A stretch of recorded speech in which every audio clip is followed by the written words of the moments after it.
L'hypnose que vous allez faire dans un instant et qui va vous permettre de vous endormir a été enregistrée en live il y a quelques jours lors de la journée mondiale du sommeil. Le sommeil est vraiment une crise sanitaire en France et dans la plupart des pays développés, ne serait-ce que parce que on manque en moyenne d'1h15 de sommeil par nuit et ça crée du stress, de la déprime et des problèmes de santé très concrets aussi. Donc bien dormir, c'est avoir l'assurance de se sentir plus en forme, plus énergique et plus calme. Il y a que des avantages et en général, on a vraiment besoin de 8 heures de sommeil et non pas des 6h43 qui est malheureusement un triste record d'absence de sommeil. L'hypnose va vous aider, vous allez voir, vous allez vous endormir plus rapidement, plus efficacement, en ayant un sommeil plus profond et plus récupérateur. Et faites-le vraiment tous les soirs, c'est-à-dire il faut du temps pour récupérer le manque de sommeil et avoir l'hypnose, cette séance ou l'une des séances de la chaîne vous permettra comme ça de vous endormir plus rapidement, d'avoir plus de temps et une meilleure qualité de sommeil, c'est important aussi. Alors le sujet que j'ai choisi, c'est le livre de la jungle, parce que on connaît évidemment tous le film de Walt Disney, mais il y a aussi avant les merveilleuses nouvelles de Kipling qui sont vraiment des petits chefs-d'œuvre et qu'on n'oublie jamais une fois qu'on les a lus. Alors vous allez pouvoir vivre avant de vous endormir, vous aurez l'expérience très immersive d'une jungle rêvée, d'une jungle belle, magnifique, où les animaux peuvent parler et vous allez prendre, et ça va être une expérience sympathique, finalement la place de Mowgli. Mowgli, dans le langage de la jungle, ça veut dire la petite grenouille. C'est comme ça que sa maman louve l'a appelé une fois qu'elle l'a adopté. Et vous allez pouvoir avoir une expérience très très agréable, très relaxante, en rencontrant Bagheera, Baloo et tous les personnages maintenant qui sont devenus iconiques et qui vont vous donner en même temps qu'un bain de relaxation, un bain de jouvence et d'enfance. Et puis surtout, vous allez vraiment vous détendre et vous endormir. N'oubliez pas surtout la régularité et puis abonnez-vous à la chaîne si vous voulez être tenu au courant des nouveautés et des sorties, parce que le sommeil est un thème auquel je tiens énormément et donc il ne se passe pas un mois sans nouvelles séances d'hypnose sur le sujet. Si vous êtes prêts, allons-y. Je vais vous inviter à vous installer confortablement, à prendre cette posture que vous garderez pour dormir, celle qui est la plus confortable, la plus naturelle. Ce qu'il y a de formidable avec l'hypnose, c'est que vous n'avez aucun effort à faire, juste à vous laisser porter par ma voix comme si je vous lisais un livre, par exemple le livre de la jungle, ou comme si vous écoutiez une chanson ou regardiez un dessin animé de votre enfance. Moins vous ferez d'efforts et plus vous rentrerez rapidement et facilement en transe.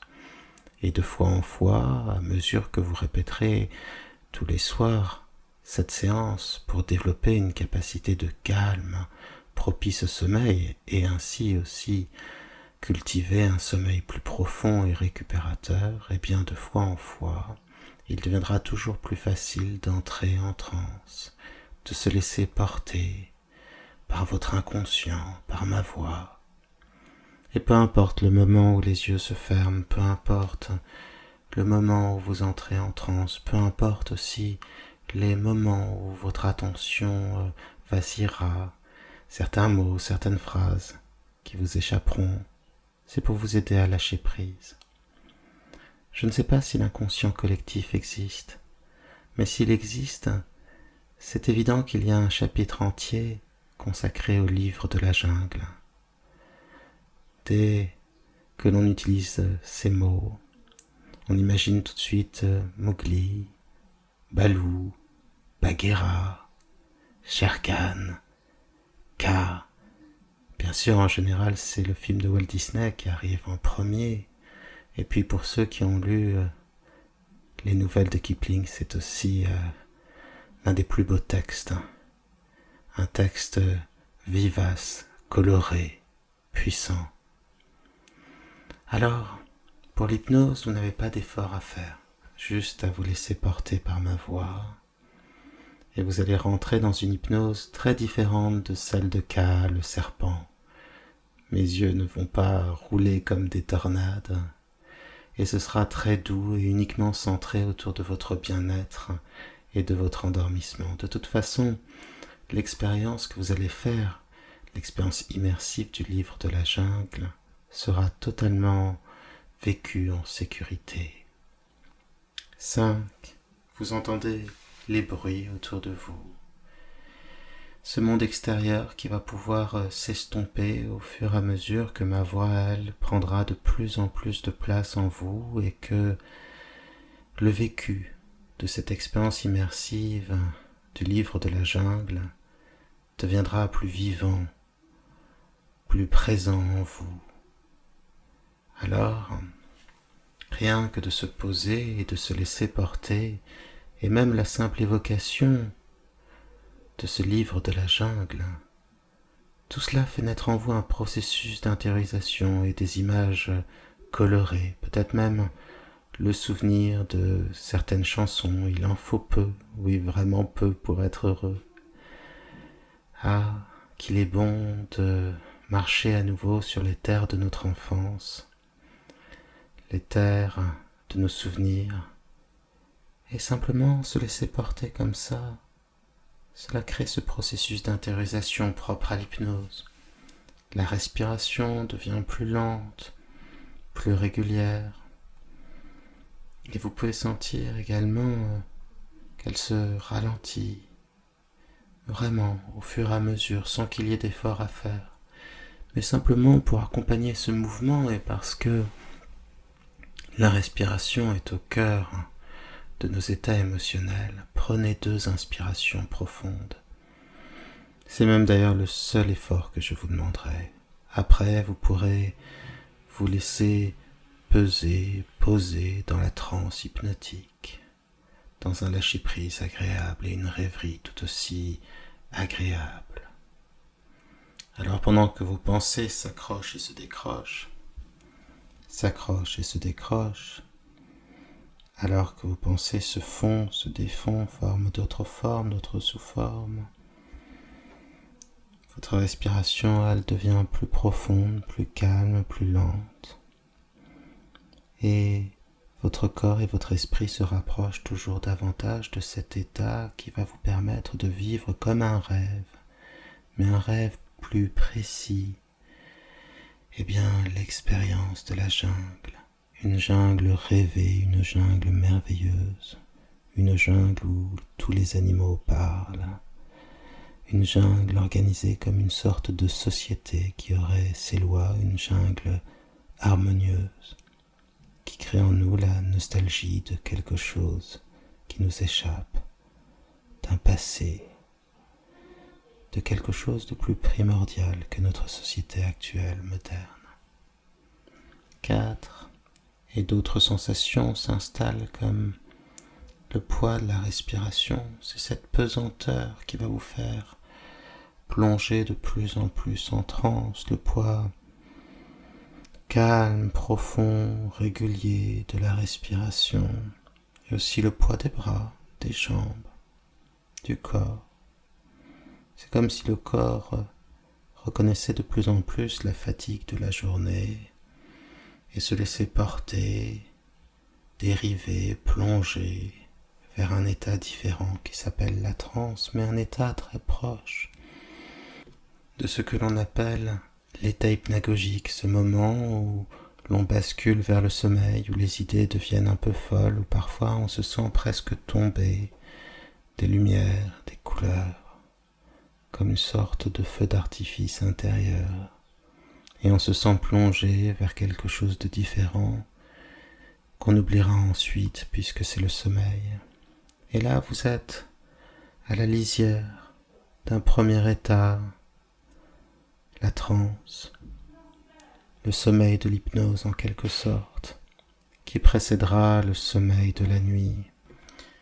Il suffit de ressentir le poids du corps, mais aussi la légèreté de l'esprit qui flotte davantage, plane peut-être même, laisse ses idées aller à hu et à dia, comme si des filaments de rêve, des pensées inconscientes, telles des bulles crevaient la surface d'un étang.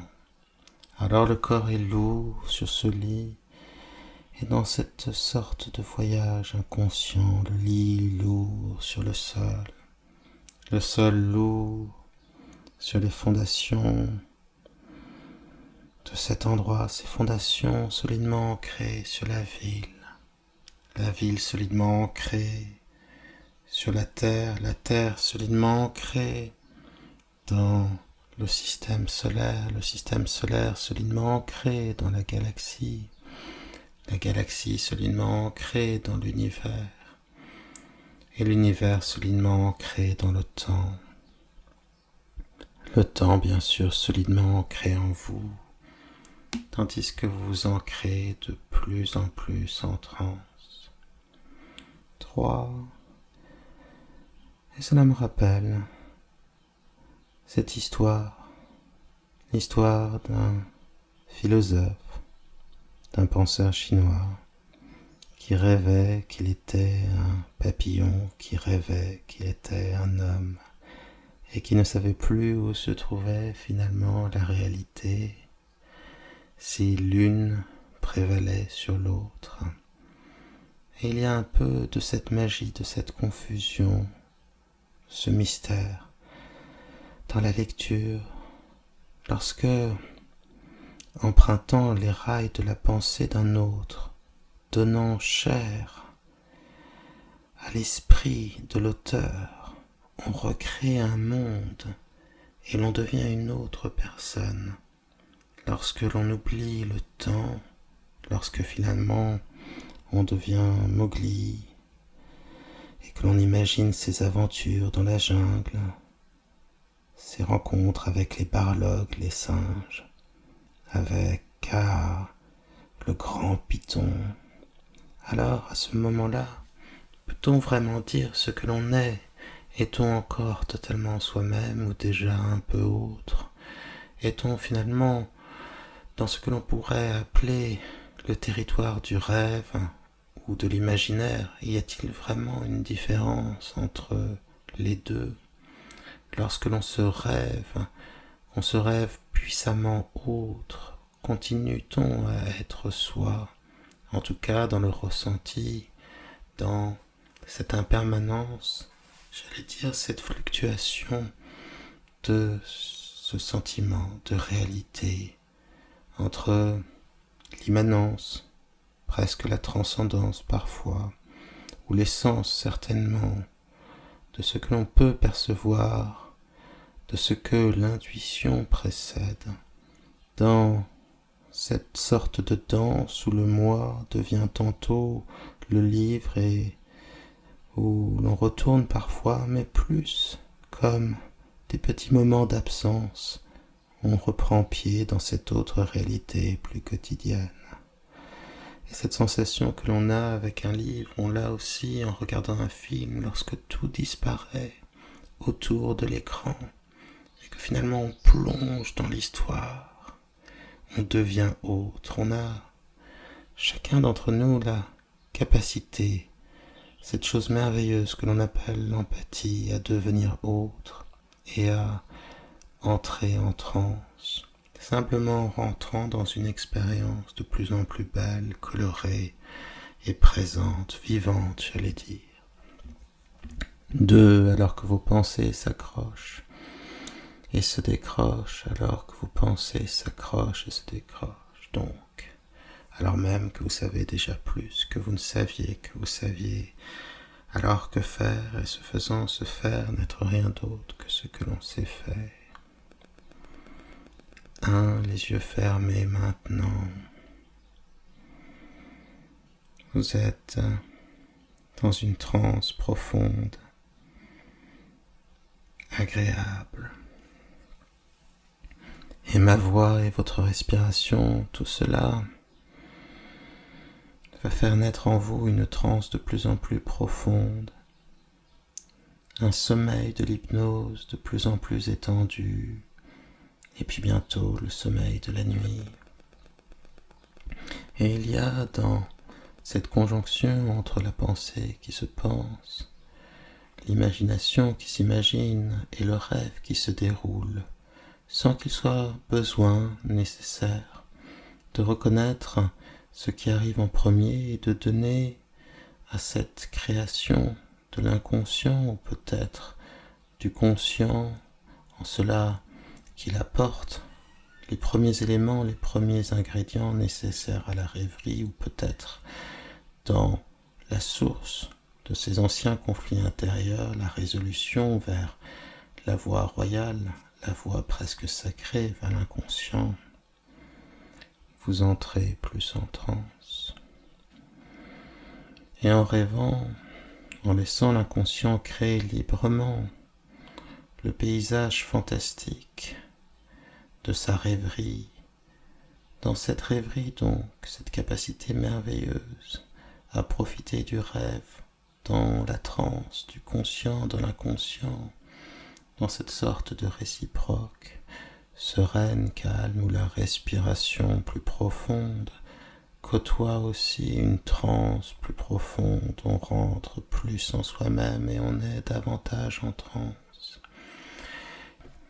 Et maintenant, j'aimerais que votre esprit inconscient fasse naître en vous une très belle jungle. S'il existe un inconscient collectif, ou peut-être une idéosphère, quelque chose dans lequel toute l'humanité pourrait puiser une source pour toutes les imaginations, de grands archétypes, des concepts, des idées que nous partagerions tous. Si une telle chose existe, il est évident qu'une grande partie de ce territoire, de cette source, est occupée par la jungle. On a tous en nous un rêve de jungle. La jungle, c'est la forêt, c'est le territoire primordial avant les hommes, c'est la nature sauvage, intacte, belle et parfois féroce. Et quant à cette forêt, on ajoute son aspect de jungle quand la forêt devient forêt tropicale. Sa beauté devient encore plus saisissante, sa végétation luxuriante, ses animaux exotiques. La jungle, c'est le dépaysement extrême, c'est le lieu le plus reculé, le plus lointain de nos habitudes, le plus éloigné de nos habitudes. La jungle, c'est l'espace de l'aventure. La jungle, c'est l'espace de la magie et du mystère. La jungle, ce sont les plus beaux animaux, les plus beaux papillons, des papillons grands comme la main, des lianes. La jungle, c'est un peu de Tarzan, un peu de livre de la jungle, et c'est beaucoup de rêveries, beaucoup de films, ce qui fait qu'en vous peut naître maintenant une très belle jungle, tout en luxuriance, de grands arbres, de grands papillons aux couleurs irisées, voltant libres dans l'air, des ruisseaux,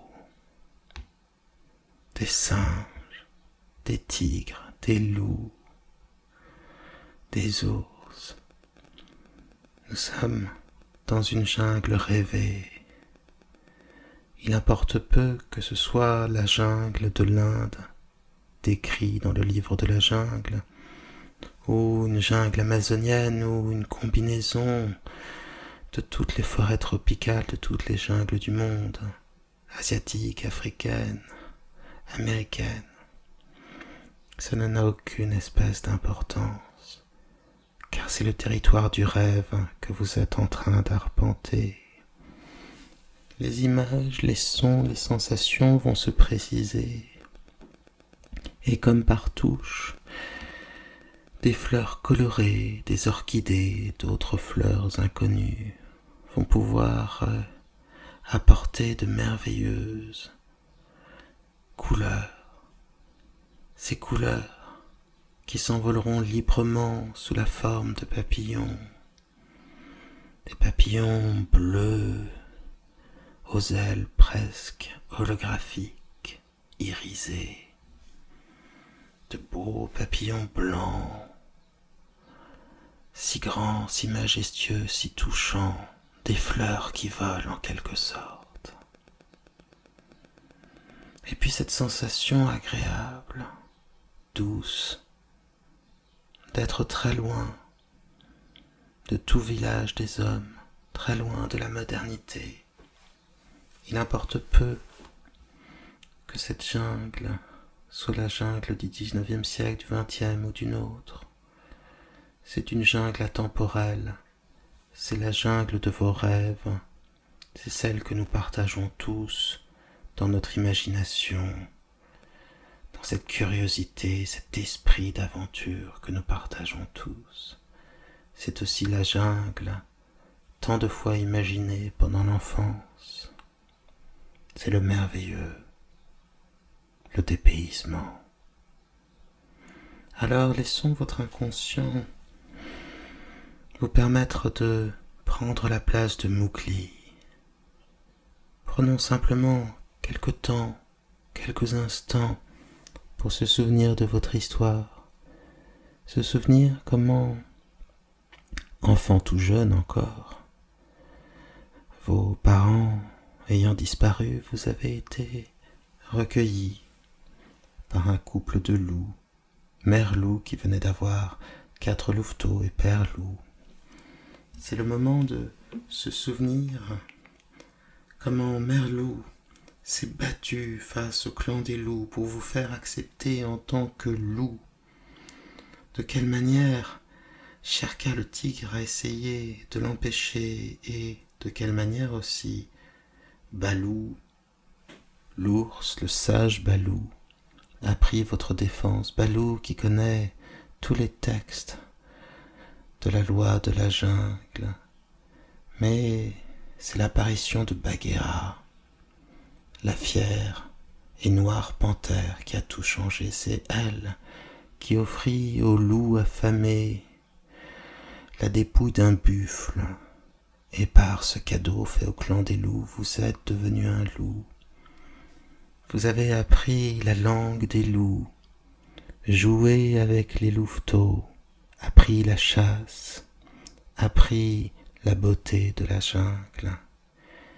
Et puis, votre éducation, c'est Balou, le vieil ours, lui qui vous enseignait la loi de la jungle, et aussi les langues des peuples de la jungle, car où que vous alliez dans la jungle, il faut connaître les mots pour vous présenter aux autres espèces, leur demander le droit de chasser ou simplement de marcher dans leur royaume. Il vous faut connaître toutes les lois de la jungle, auxquelles obéissent tous les animaux, des vautours, aux milans, aux chacals, aux éléphants, tous les animaux de la jungle, petits ou grands, dangereux ou pas, tous obéissent aux lois de la jungle. Sauf les bandarlogues, le peuple des singes, ni vraiment homme, ni vraiment animal, sans foi ni loi, ils sont ignorés des peuples de la jungle.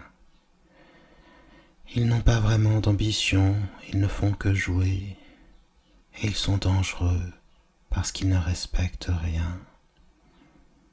Mais sinon, il y a une sorte d'harmonie, de beauté dans cette jungle, et vous avez appris à la connaître, à la respecter, à l'aimer.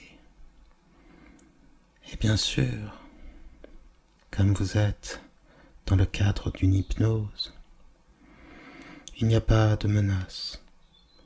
Shere-Khan est loin, ne vous concerne plus. Je vais demander à votre esprit inconscient de vous faire vivre une très belle rivière au cœur de la jungle. Vous vous trouvez en haut d'une petite chute d'eau, Vous pouvez entendre son grondement, ressentir la force primitive, sauvage des flots, leur bruit puissant. Et parfois, c'est comme une sorte d'éclat de rire, on ne sait pourquoi, qui semble sortir de ces flots. Vous êtes accompagné de Balou, le sage, le débonnaire Balou, l'ours. Et vous avez simplement envie de plonger pour goûter au plaisir de la liberté, de la vitesse, goûter, traverser l'air et enfin plonger dans les eaux mugissantes pour en capter toute la fraîcheur et la puissance. Alors je vous laisse plonger. Balou va vous accompagner quelques instants après. Il sautera simplement. Les ours ne savent pas plonger.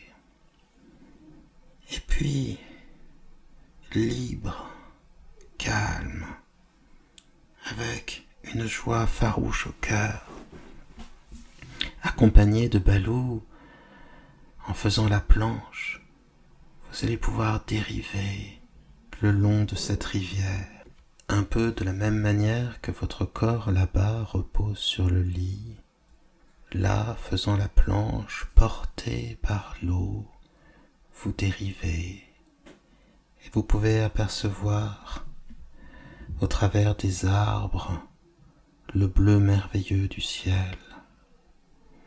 Vous pouvez aussi percevoir des raies de lumière qui traversent la frondaison des arbres et qui peuvent parvenir jusqu'à votre visage, jusqu'à votre corps. Vous pouvez ressentir cette agréable différence entre le dos frais au contact de l'eau et le ventre qui se réchauffe à l'air chaud de la jungle. Et puis cette sensation merveilleuse, la sensation de se laisser porter, dériver. La sensation aussi d'être accompagné par un ami, d'être en sécurité. Et peut-être que le long des rives, dans les arbres, sautant de branche en branche, avec cette élégance merveilleuse qu'ont les panthères, Bagheera, le noir félin, vous accompagne, vous protège, vous observe, qu'il est bon de se sentir protégé, calme, comme l'on respire librement, puissamment, agréablement. On se laisse dériver vers son bonheur essentiel. Et ni le temps ni les pensées n'ont plus d'importance quand tout devient sensation, quand les images se précisent toujours davantage, et peut-être les sons aussi, ces sons merveilleux, exotiques de la jungle, peut-être aussi des odeurs, qui sait. Certaines orchidées ont une odeur encore plus subtile que celle de nos roses. Et puis cette joie d'être bien et libre, de pouvoir aller où bon nous semble, de n'être attendu nulle part, de ne pas avoir observé une montre, le temps, être son propre maître, pouvoir manger quand on veut, dormir quand on veut, aller où on veut. Cette chose si précieuse et souvent trop rare qu'est la liberté. Et dans les arbres, il y a aussi quelques singes. Balou vous a bien prévenu. Il ne faut pas les suivre, il ne faut pas les écouter, car ce ne sont ni des hommes ni des animaux, et ils sont sans foi ni loi. Mais cela donne une idée à Bagheera. Et si nous visitions les grottes froides, le repère secret des singes, Kaa, le grand serpent, qui n'est pas si dangereux qu'on le croit, et dont se méfient terriblement les singes, va vous proposer de vous accompagner. Vous allez pouvoir regagner la rive et prendre un de ces chemins secrets que connaissent seuls les animaux de la jungle, un de ces chemins qui a été créé par le passage des animaux et non pas par l'homme. Un chemin secret pour aller dans un lieu secret. Qu'il est agréable de courir et aussi parfois de sauter de liane en liane, parfois aussi de grimper aux arbres. Quel plaisir d'être accompagné par la panthère noire, d'observer ces sauts surhumains, d'observer même Balou, dont la force brute et tranquille permet de se frayer un chemin dans la jungle et puis de voir glisser le serpent, le python qui vous guide devant et observer la jungle qui défile à toute vitesse. Encore une fois, se sentir libre jusqu'au moment où on atteint les grottes froides. Elles sont appelées ainsi parce que il y a longtemps, il y avait un château, une ville, une civilisation, une cité merveilleuse, oubliée depuis si longtemps, dont l'écriture a été oubliée, dont les dieux ont été oubliés. Elle ressemble un peu à Angkor, ces beaux temples cambodgiens. La nature a repris ses droits, et c'est un mélange, un enchevêtrement entre la pierre, les grands figuiers, les lianes, les mousses. C'est comme si l'architecture et la jungle ne faisaient qu'un. Et partout, les singes qui ne savent pas parler, les singes qui ne font que singer justement le comportement des hommes. Ils reprennent certains de leurs mots, copient leur manière de faire. Peut-être pourrez-vous voir des singes en train d'essayer de faire un feu, d'autres singes en train de se tresser les poils pour faire des nattes, ou bien d'autres singes en train de se disputer pour de la nourriture, pour une place au soleil. Oh, ils n'oseront pas s'approcher de vous, vous êtes protégés par le grand ours, par la panthère noire et par leur ennemi juré, car le serpent aux yeux hypnotiques. Alors, je vous laisse prendre le temps de parcourir ce lieu,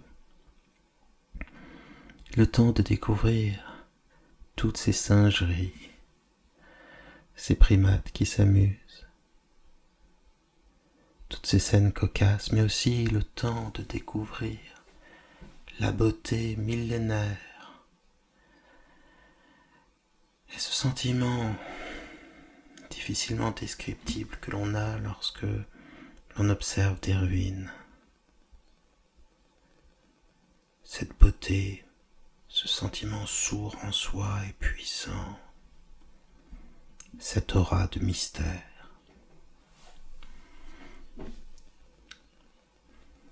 Prenez le temps de visiter.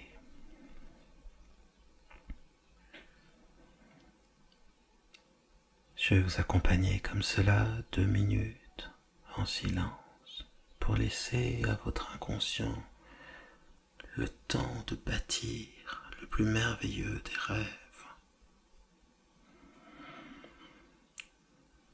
et vous permettre comme ça de nuit en nuit de vivre des expériences nouvelles, des aventures nouvelles, des lieux nouveaux. Et je vous accompagne quelques instants en silence avant que votre rêve ne reprenne son cours.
Et si nous prenions maintenant un peu de hauteur, vous pouvez simplement battre des mains et appeler ainsi votre ami le grand vautour.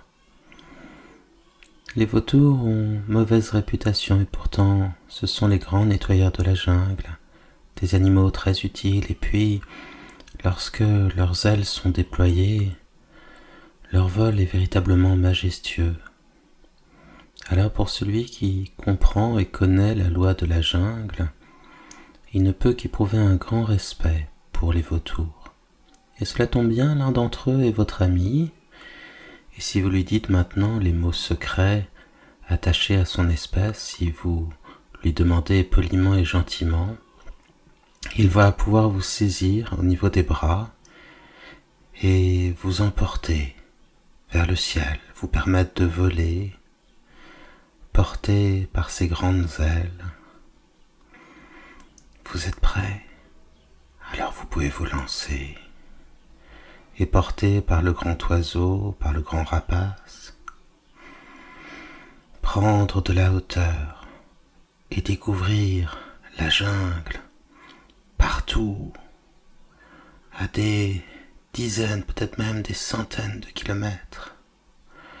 Observer la canopée, le haut de la jungle. Observez la beauté du ciel.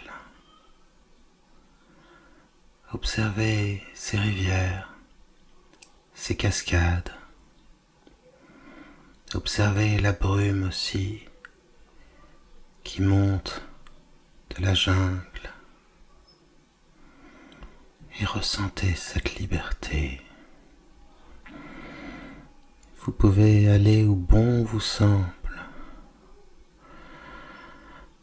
Que cela fait du bien d'être libre, léger. Quelle sensation émouvante que d'observer ces paysages, cette beauté sauvage. Quelle drôlerie que de voir tous ces animaux en contrebas. Quelle sensation grisante que de pouvoir laisser apparaître ce ressenti, celui de l'air qui bat votre visage. Cette sensation, disais-je, liberté. Comme cet envol est merveilleux. Vous pouvez aller où bon vous semble. Découvrir d'autres ruines, d'autres cités mystérieuses. Peut-être découvrir quelque part une caverne cachée par une chute d'eau. Peut-être grimper en haut d'une de ces montagnes de la jungle. Peut-être trouver un grand lac. Observez aussi tous ces animaux merveilleux. Peut-être des perroquets, peut-être des flamants roses. Peut-être pourrez-vous voir un troupeau de buffles en train de courir. Chaque soir, chaque séance d'hypnose, vous pourrez voir de nouvelles choses et aussi vivre de nouvelles aventures. Et ce qui est certain, c'est que vous trouverez à chaque fois une relaxation profonde et la voie vers le sommeil de l'hypnose, puis le sommeil de la nuit. Quand vous le souhaiterez, votre ami le vautour vous posera où bon vous semble et vous serez libre de vivre la plus merveilleuse des aventures ou de vous abîmer dans la contemplation de l'un des endroits les plus sublimes de la jungle. Peut-être croiserez-vous un animal qui vous dira des mots d'une sagesse extrême, des mots sur votre vie, la manière qu'aura votre inconscient de parler à votre conscient. On ne peut savoir à l'avance les secrets, les mystères, les merveilles que vous découvrirez dans vos voyages, dans vos aventures, dans vos contemplations. Ce qui est sûr, c'est que l'inconscient s'y exprimera, écrira des rêves de plus en plus merveilleux, riches, colorés, complexes, et qu'une partie de ces images, une partie de ces rêves sera emportée dans la nuit et se transformera en d'autres rêves. Alors maintenant, ma parole va reculer en quelque sorte, servir que d'arrière-fond à votre rêverie. Elle ne sera plus là que pour vous inviter à rentrer toujours davantage en transe, dans le sommeil. C'est pour cela que ma voix va se faire plus lente, que des silences interviendront de plus en plus souvent, et qu'au travers des flux et des reflux de la pensée, de toutes les arabesques que peuvent former la pensée et son expression, le langage, dans ces liens si complexes, dans ces vérités toujours simples, dans ce que chacun cultive en soi de précieux, de personnel, de secret parfois, tandis que la respiration est toujours plus profonde et calme et le corps détendu toujours plus lourd au chaud dans le lit quelque part. Vous êtes libre dans la jungle, libre de vivre ce que bon vous semble, en contact avec l'inconscient. Alors, dans les mots, le langage, la manière dont ils se constituent, cette inversion parfois, cette confusion, non pas une confusion chaotique, mais bien la confusion qui précède le changement, dans cette danse des mots, dans ce voyage des sens, dans l'essence même d'une quête, dans ce que le chemin est déjà, non pas une destination, mais bel et bien un voyage, une promesse, une évolution, en ce que chaque expérience est initiatique et chaque rêve aussi, en cela que nous sommes multiples et pourtant un, capables de tout penser, de tout ressentir et pourtant essentiellement nous-mêmes comme une sorte de noyau de cohérence. Dans ce mouvement, dans cette conjonction du soi aux autres, dans ce repère finalement, non pas caché, secret, mais simplement premier, la sécurité aussi, le sentiment qui donne sens à l'émotion, l'émotion qui donne sens à la pensée qui donne sens à l'action, et l'action qui donne sens au changement, et le changement qui donne sens à l'apprentissage, dans le rêve des pensées, et dans la pensée des rêves, dans ce que les conséquences, les causes, les hasards, les coïncidences, les variations, les ressentis,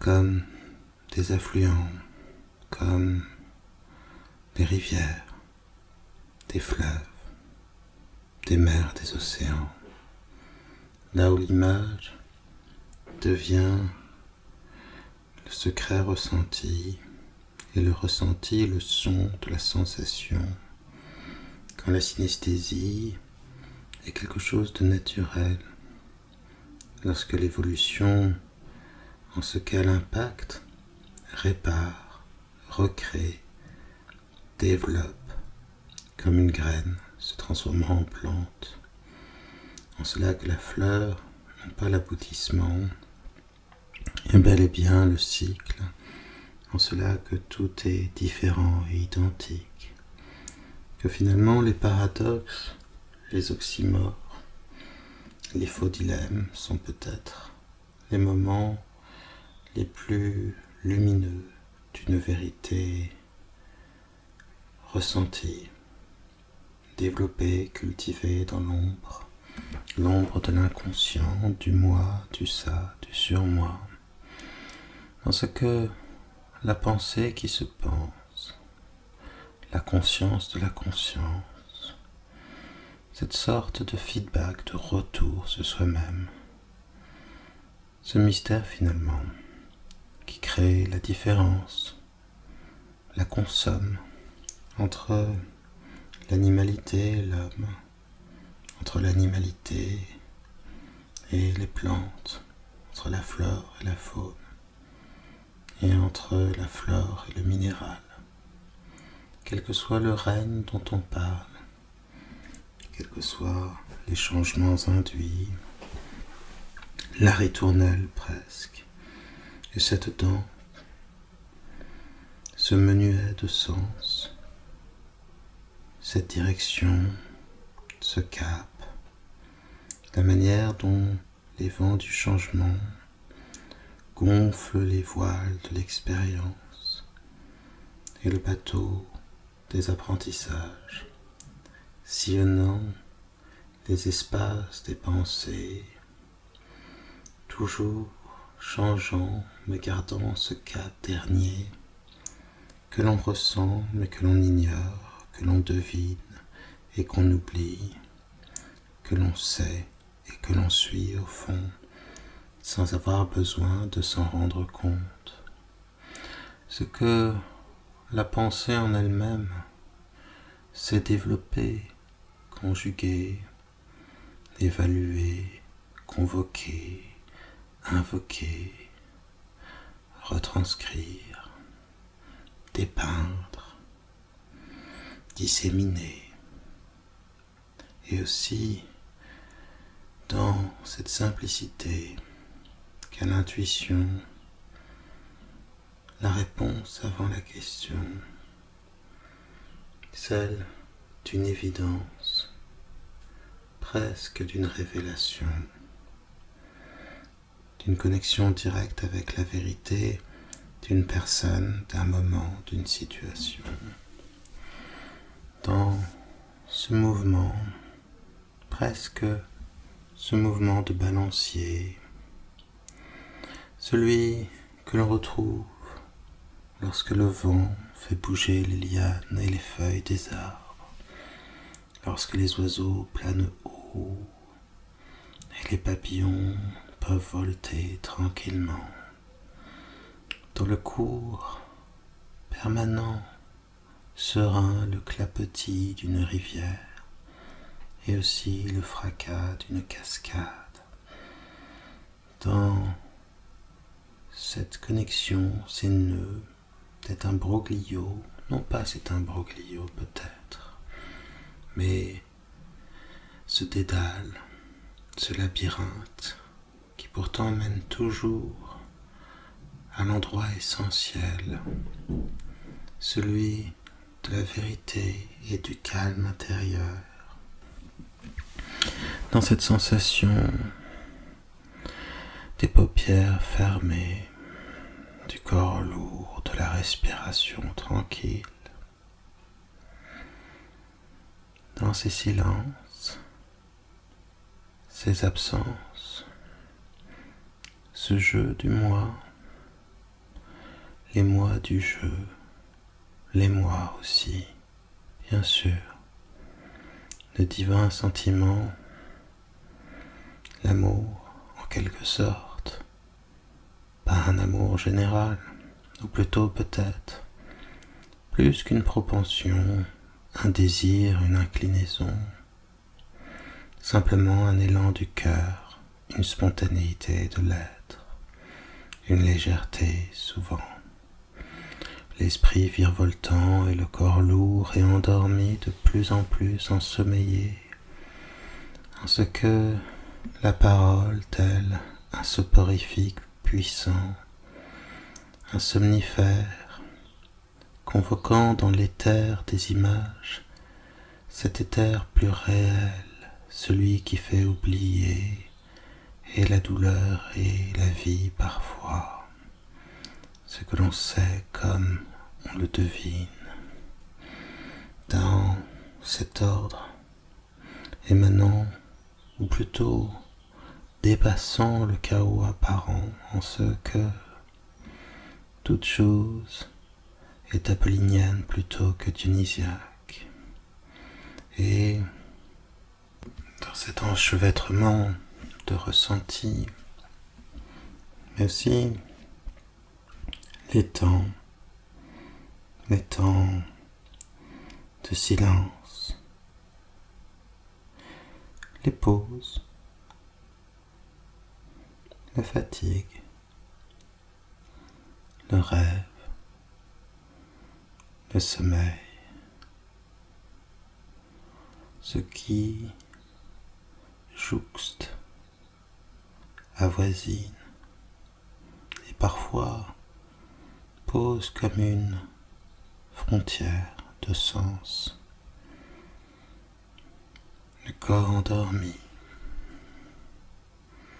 l'esprit endormi, c'est le rêve qui se développe, le rêve d'un autre soi, le rêve d'un autre soi, un rêve du rêve, un changement, l'un des morceaux d'un miroir aux 1000 facettes. Et dans le sourire, les fossettes, et dans le sourire, l'émotion, la joie, le calme, le sommeil.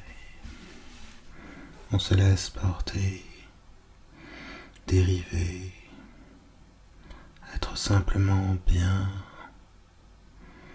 à l'ombre des mots, au soleil des rêves,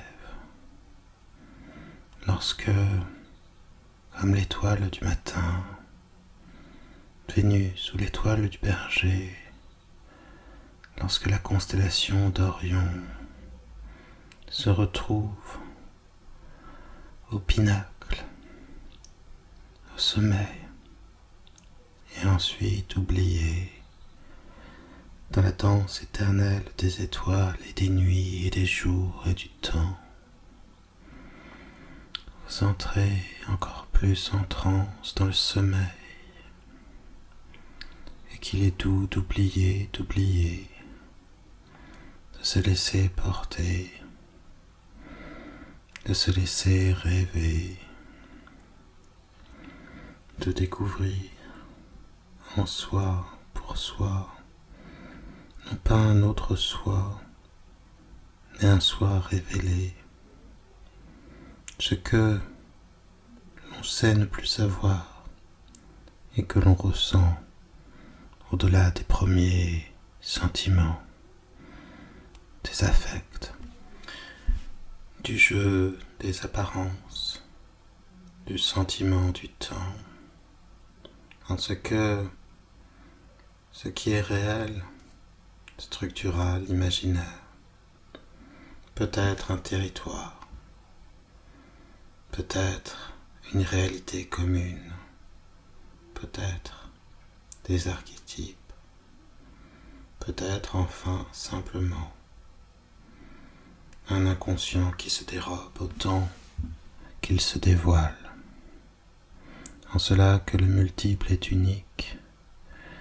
pour celui qui vogue vers le sommeil au-delà des apparences, dans l'autre temps, l'autre lieu, l'autre soi. Alors, que de la voix il ne reste que le ton et la musique, les silences et la transe et le sommeil de la nuit, rêvant des rêves nouveaux et éternels, dans cet enchevêtrement donc, dans cet ésotérisme des mots apparents, puisque la réalité, elle, de leur message aussi simple comme un enrobage qui se retrouve la nuit, ensommeillé, calme et tranquille dans le lit, relaxé et endormi toujours davantage. On dort en sommeil.